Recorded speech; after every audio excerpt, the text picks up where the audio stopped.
Welcome to Sports Management Podcast, where you will hear interesting sports management professionals share their stories, experiences, and passion for the sports management industry. I am your host, Marcus Philipson. Welcome to episode 166 of Sports Management Podcast. Today's guest is Nate Liberman, the VP of Sports at Tixr, a company that partners with event creators to go beyond ticketing. We spoke about the ticketing industry, the shift in attention span, why data is only as good as the action you can take against it, Nate's career journey, and much more. Nate Liberman, welcome to Sports Management Podcast. Well, thanks for having me, Marcus. Nice to meet you. It's nice to meet you too. It's great to have you on the show. So you are the VP of Sports at the Tixr, and a ticketing company that goes beyond the ticketing. So can you tell us a little bit about your role and about Tixr? Sure. So as the VP of Sports, my role is to really lead the sports vertical.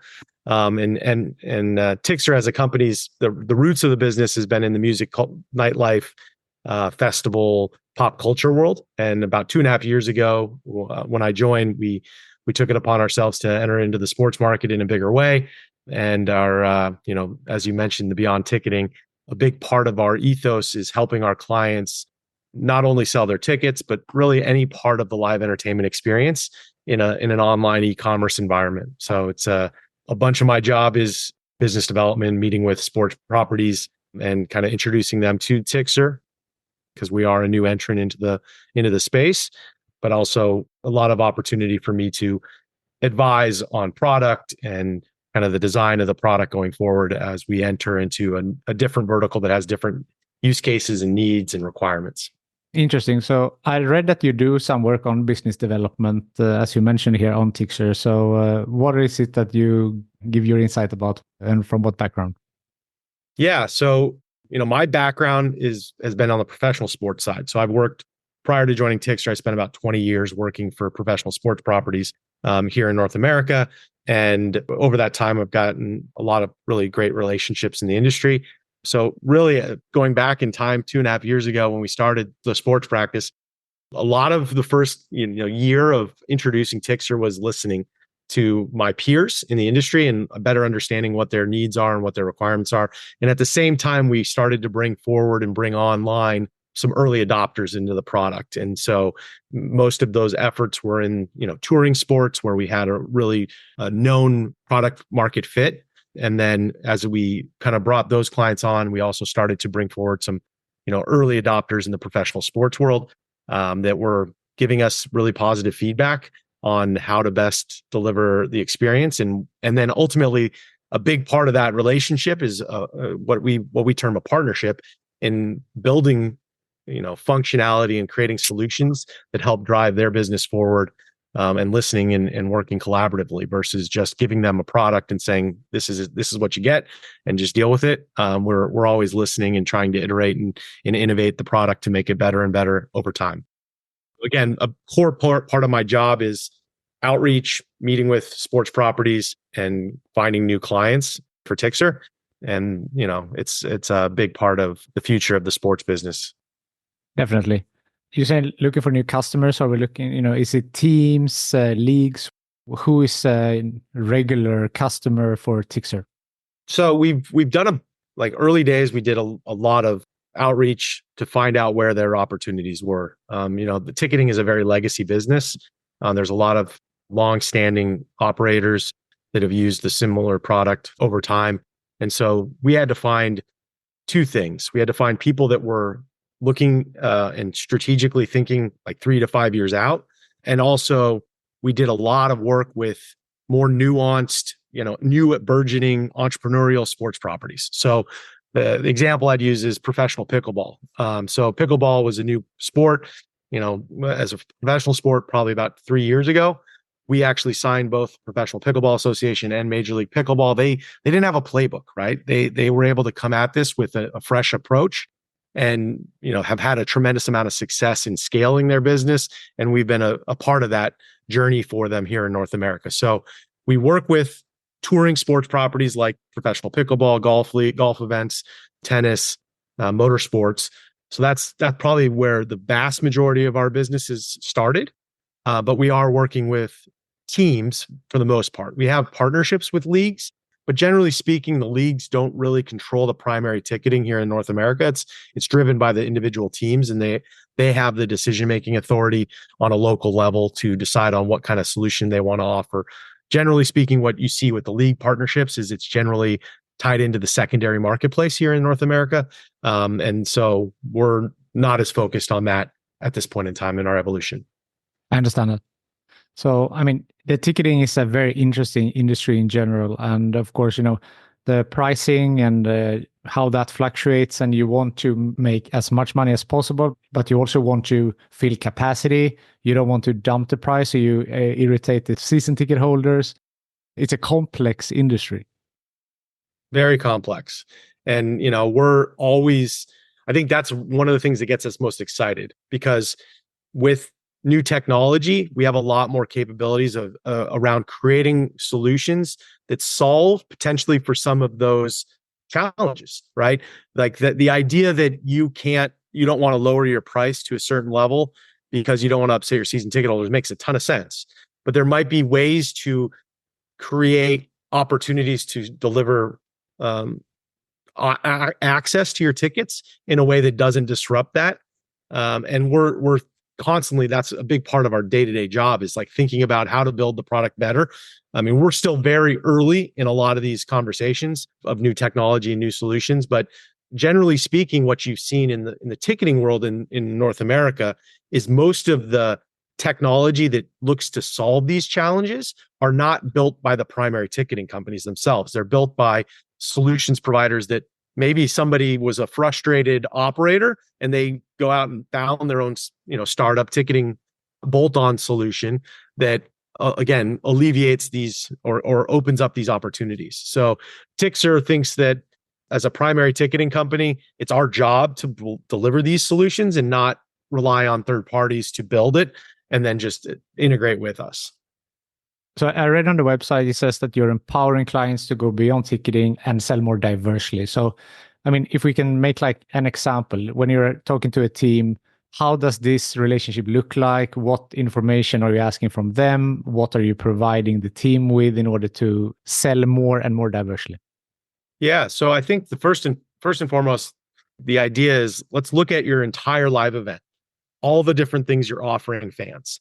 And some of those things are really, require, somebody to like try on a t-shirt or a hat to get the size right. But some fans in that journey, they already know what their size is. They know what type of hat that they want, and they know what will effectively fit them. And so when we're looking at the fan experience holistically, we look at all the touch points that the fan has commercially with you, and the goal is to bring as much of that into the online experience when the credit card's out, right? The fan has made a decision that they want to come to a live event. They're excited about it. Historically, ticketing, that's where it stops, right? You bought your ticket, you delivered the ticket, and then the ticketing company's kind of wiping their hands of the relationship with the fan. But this is generally the first commercial touch point you have with the vast majority of your consumers. And so it's our job to help bring forward other things. It can be merchandise and food and beverage and things of that nature. It can be hospitality. It can be, experiences. So the reality is teams especially are trying to become more sophisticated when it comes to offering more to the event experience than just a seat in their stadia. And we want to be able to empower them to deliver that in a seamless online way that reduces the friction for the fan once they show up to the actual event. And we've got some really great use cases and tremendous stories around how we've been able to do this. I mean, one is the Military Bowl. One of our clients, it's a single destination event, fans coming from the two core markets where the teams were coming from.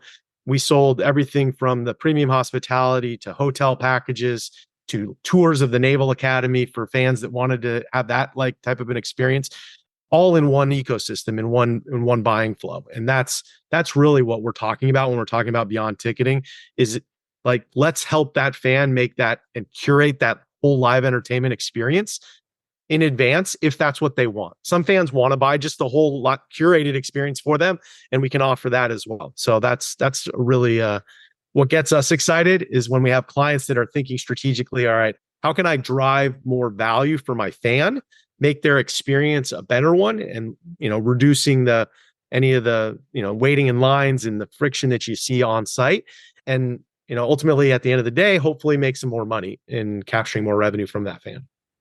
And also the consumer journey is so important for, if you want a loyal customer, if it's difficult to find, or if it's, as you said, like if they want to go more and buy more and get some premium package and can't find it, or it's difficult, then that hinders the whole process, right? So to have that flow.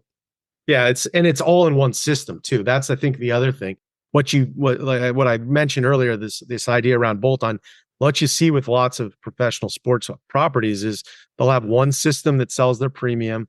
And a lot of times it's just over the phone by the back office. They'll have another system that sells their single event tickets. They'll have another system that sells their merchandise.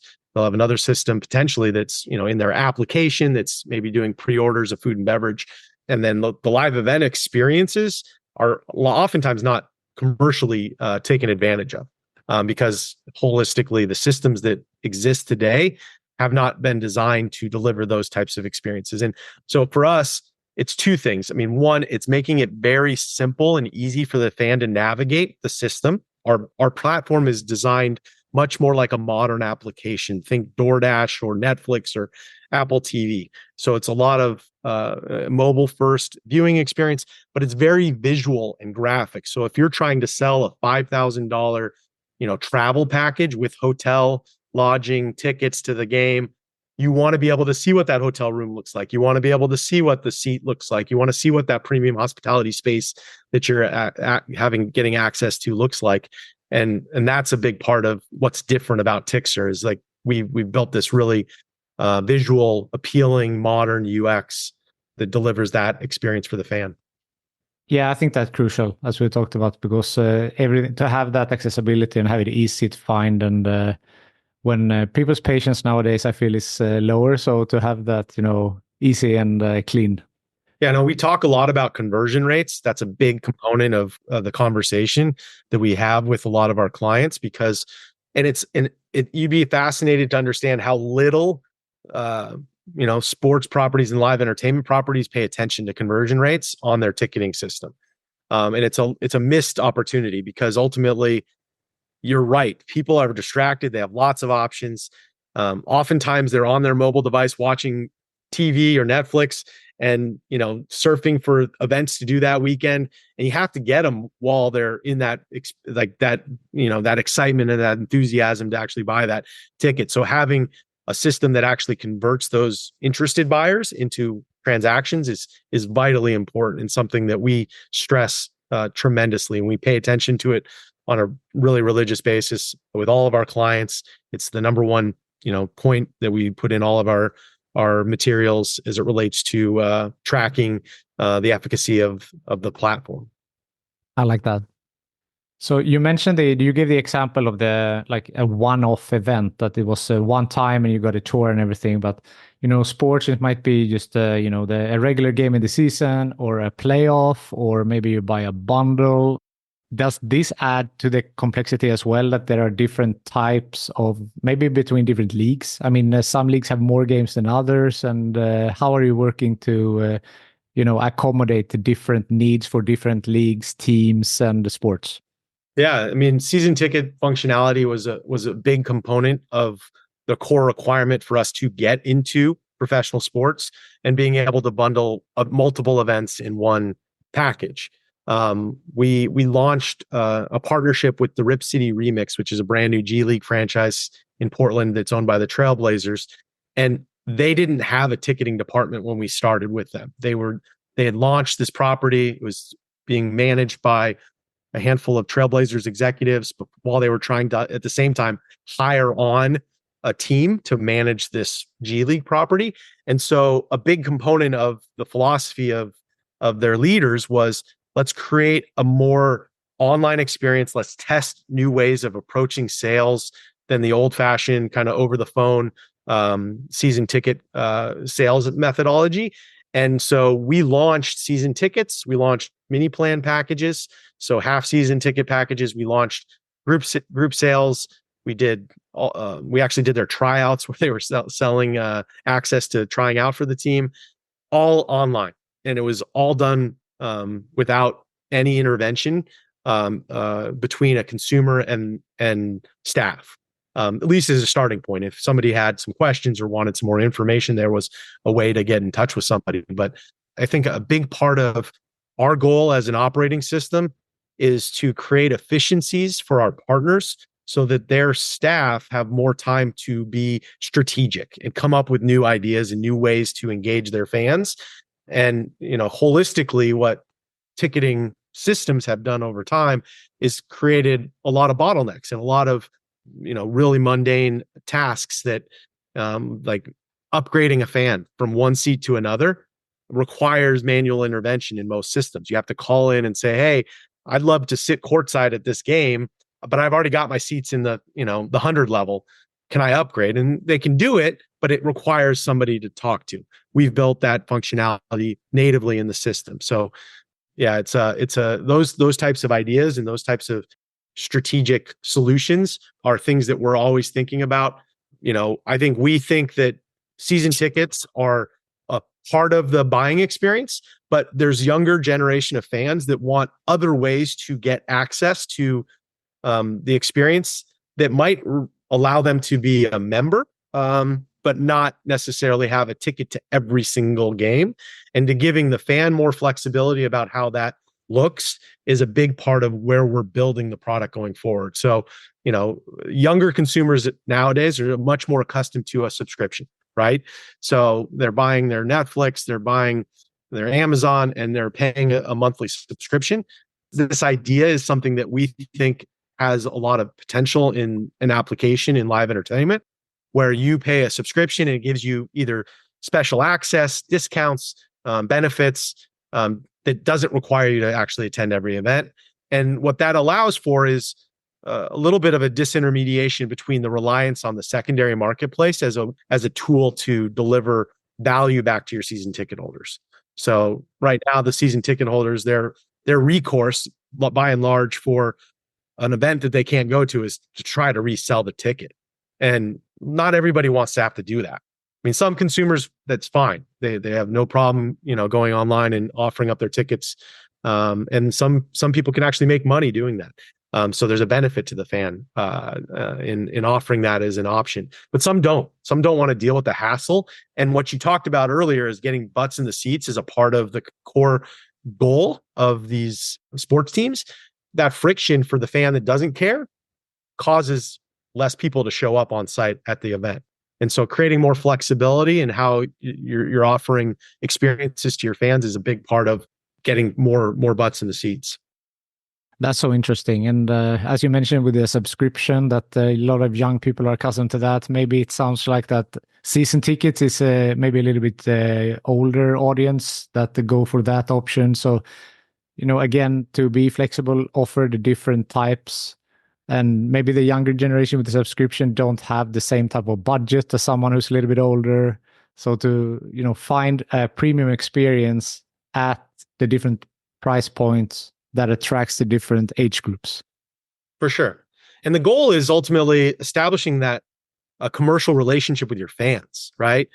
And having that beyond just like somebody buying a single event ticket is less invested than maybe somebody that's paying a monthly subscription.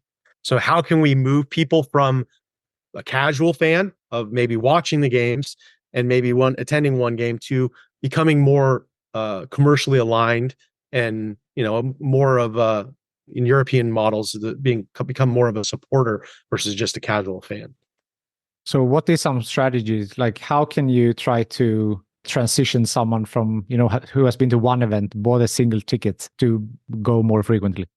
Yeah, I mean, I think that there's a lot of really smart people that are approaching this topic.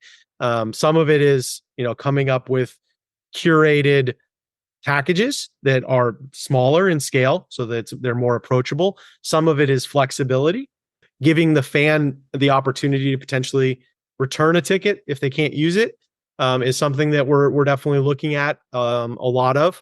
And so, again, I think it's also the data, right? Once you've got and can and actually own and have a relationship with that fan, that first touch point, you having that data yourself and owning it outright versus, reliant on a second party or a third party to access that data can make it so that you can personalize content and create better engagement strategies from a marketing perspective to get them to come back more regularly. And so that's a big part of what we look at as a differentiating factor. Our ethos is that the clients that operate in our system own the data themselves. We're not using it for our own benefit. In North America, the legacy ticketing providers generally have some vested interest in access to that data themselves. And we think that that's a conflict. And so we've holistically always approached this as the data as our clients. We want to empower them with access to that data in real time, because ultimately data is only as good as the action you can take against it. And having it in real time is vitally important to being able to deliver value from your marketing campaigns as well as from a sale through. The data is only as good as the action you can take against it. I like that. I got stuck on that quote. I really liked it. There you go. So yeah, let's talk partnerships for a while. So I know that you have partnered with some teams in the NWSL, MLS, and also the Live Golf Tour. So can you talk a little bit about the different partnerships that you have? Yeah. So from a partnership standpoint, our approach is twofold. One, we're a B2B SaaS company. I think for us, it's all about how we can work with them to deliver value from an operating system standpoint. That's core to who we are and what we do. From a marketing standpoint, Tixr's focus is, again, all about providing access and visibility to the fan. And so if we're going to invest in marketing resources and assets, I mentioned the Rip City Remix. A big part of that partnership was we wanted to give access to underprivileged youth in the environment around the stadium, access to the event itself. And so we donated tickets as part of our partnership with them. So again, Tixr is maybe powering that, but it's really Rip City Remix that are giving away those tickets to the underprivileged youth. And so that's a big part of and a core component of our approach to partnerships. It's like, how can our solutions provide value to our client? And then ultimately, how can we at the same time create a better fan experience and open up access as well? I think the vast majority of our time spent on establishing and developing relationships with our clients is about listening to their needs and building new features and functionality. I mean, just in the last year alone, we've had, I think, something like 55 different releases and updates to the product. They're either new product features or enhancements to our existing feature sets. And all of that has been driven by feedback that we get from our clients, feedback that we get from prospective clients. And that's a big part of how we look at partnership. And then on top of that, it's other lines of service that tie into the buying experience that we can provide value for. So we have an in-house data science team that works collaboratively with our clients on building, reports and visualizations that they can utilize to help move their business forward. We have a design team. Again, I talked about how immersive and visual our product is.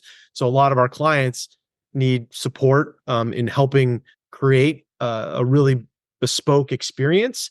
They might have a brand guideline and some visual examples of what they want the site to look like, but we have some experts that are really good at, the actual graphics that work well and convert at a high level. We have a client success team. Their entire job on a day-to-day basis is interacting and engaging with our clients on a one-to-one basis and helping come up with ideas, troubleshoot issues, and, again, help them with their day-to-day business operation. Mm. So one partnership was to help launch the Portland Timbers into the MLS. Is it safe to say that you were a driver in that partnership, or considering your history? So that's not related to Tixr. Oh, okay. Yeah, I worked for the Timbers. I spent 8 years in Portland, 3 of them with the Major League Soccer franchise, 5 of them with the minor league Timbers. So I was a part of the journey from taking the Timbers from being a minor league soccer franchise in the USL and then launching them in 2011 into Major League Soccer. And that was, a tremendous experience. Honestly, it's interesting you bring that up because a part of what I get excited about with working at Tixr is related to the journey that I took with the Timbers. Launching a brand new franchise, it's a very entrepreneurial venture. We didn't have a playbook. We were able to build our own playbook, even though we had a minor league team. This was brand new, and we had a lot of leeway to kind of commercially deliver a better experience than what we thought was out in the marketplace. And so the same kind of learnings and excitement and enthusiasm for building that franchise has been a big reason why I jumped at this opportunity with Tixr. Is I get to be very hands-on in developing the strategies, coming up with new approaches, building a better product, and then working collaboratively with my clients to enhance their overall business. And that's what's exciting to me. I've worked for big operations. I've worked for small minor league sports franchises, and I learned a lot over those times. And I think what gets me most excited is building something. And this is a big part of what I'm doing at Tixr, is helping build the future of our business in the sports space.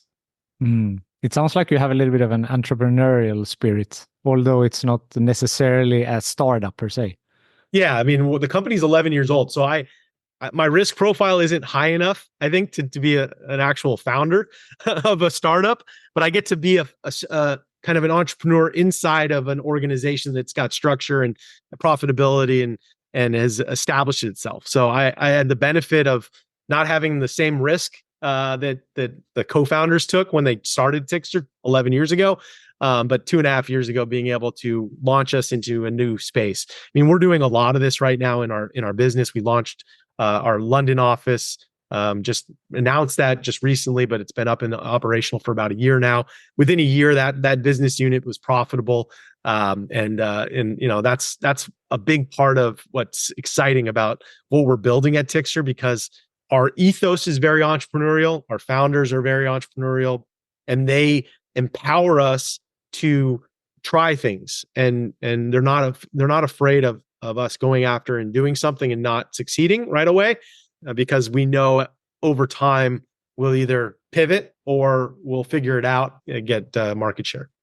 So we talked about data before. So I mean, it's calculated risks, right? They are seeing maybe a potential in the sports market, obviously, and then in early 2022 you took that leap. So it's following the numbers and the data and see where it's hot also, as a Yeah, for sure. I mean, obviously the sports business is a massive commercial business.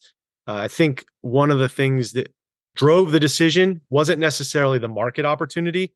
It was more the conversations we were having with sports properties and the frustration that we heard from the marketplace, that they couldn't do everything that they wanted to do, and that there was an opportunity to solve problems or challenges.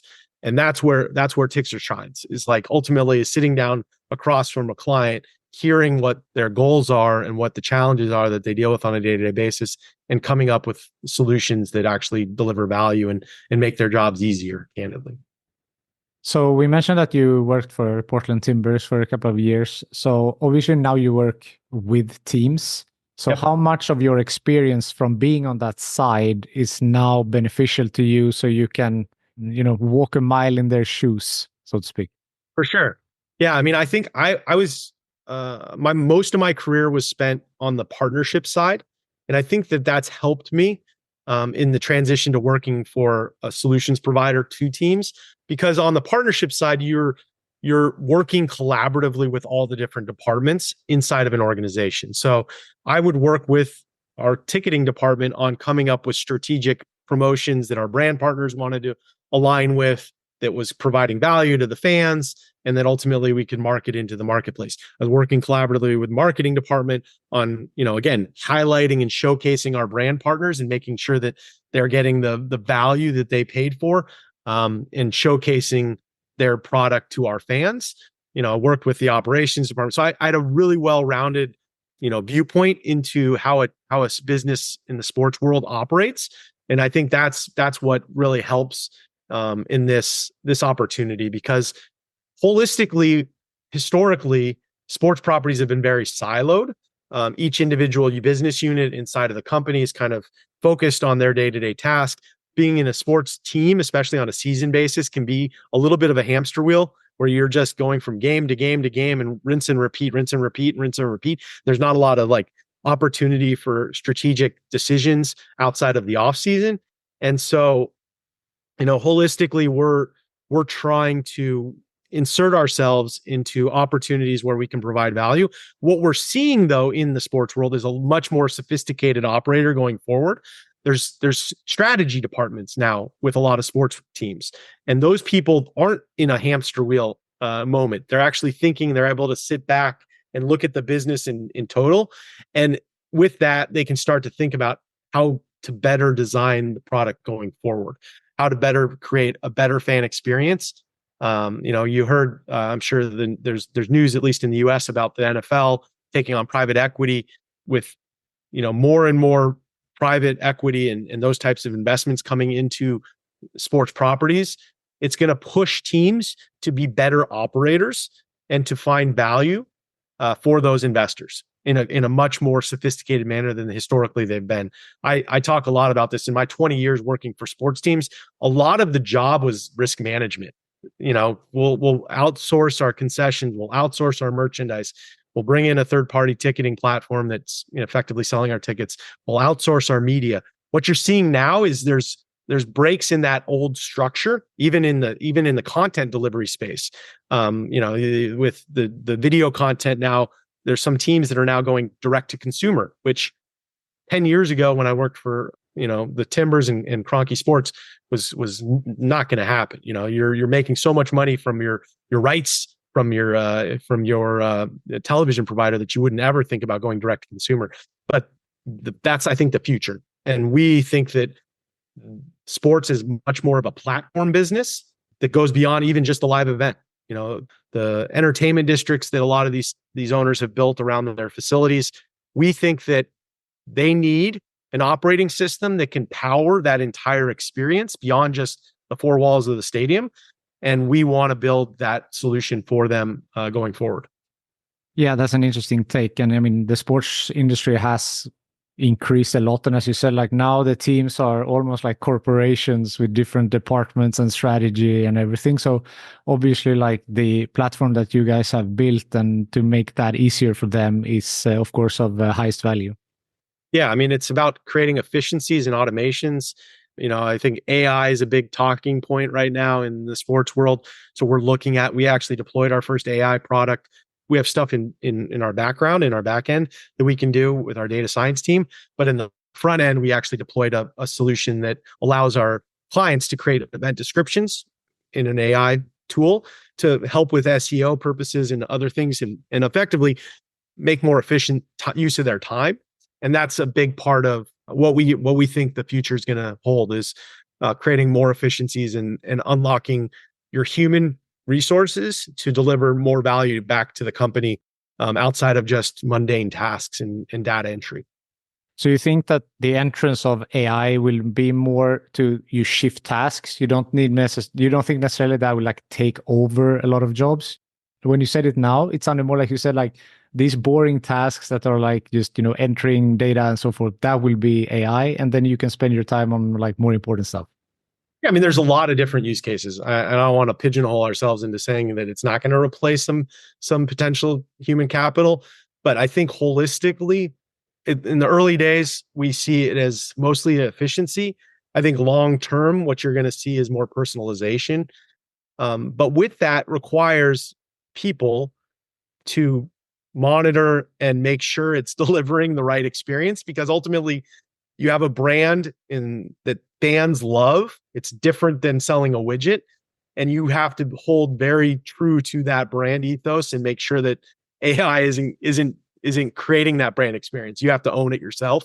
So I think most of what we talk about is how we can help create efficiencies and unlock opportunities to access the data, to visualize the data, understand the data better, and then ultimately also provide more opportunity for the end user to spend their time more strategically.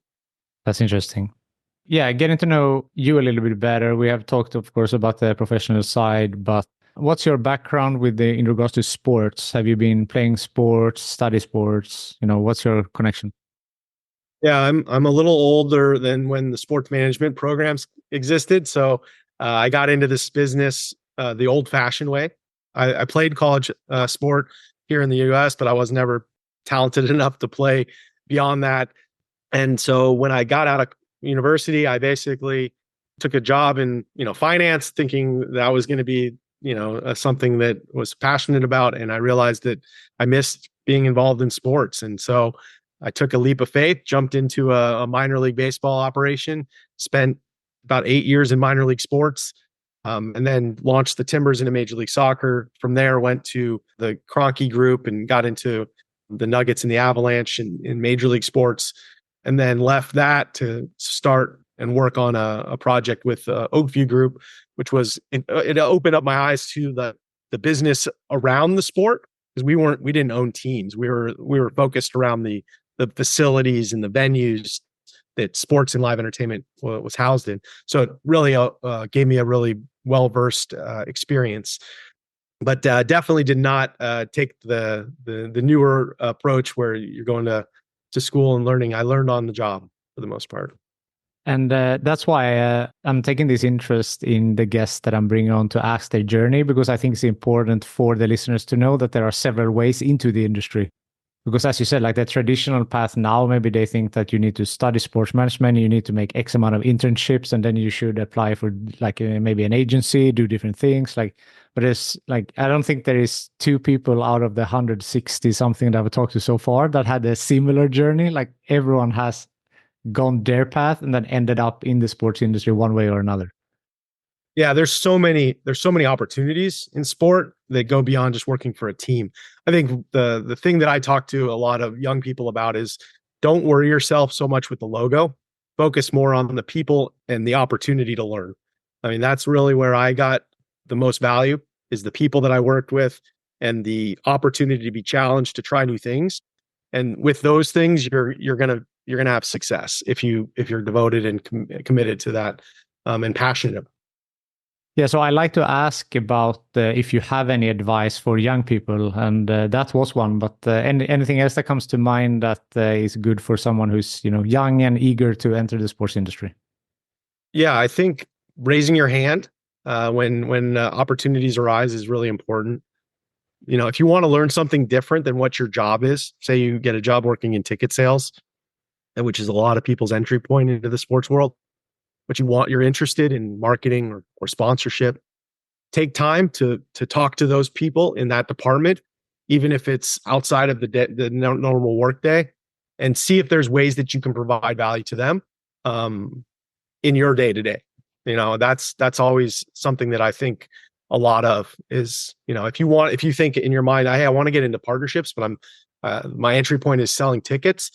Well, the people you're selling tickets to oftentimes own businesses or have worked for a business and can, help you get into an opportunity where you bring your partnerships team in, and it gives you an opportunity to learn something new.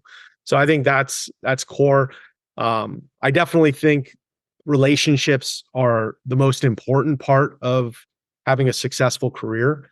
So I always stress the importance of, finding good people and staying close to them. And yeah, I mean, that's really where I've seen the most success. So those two things I'd say is be eager learner, try new things, and then find good people and establish and maintain those relationships. I love that. You mentioned before you've been 20 plus years now in the industry. But has there been any bumps on the road in your career? And if so, how did you overcome them? Definitely. The first 3 years in Portland, we had 3 different owners. And so it was a very up and down experience.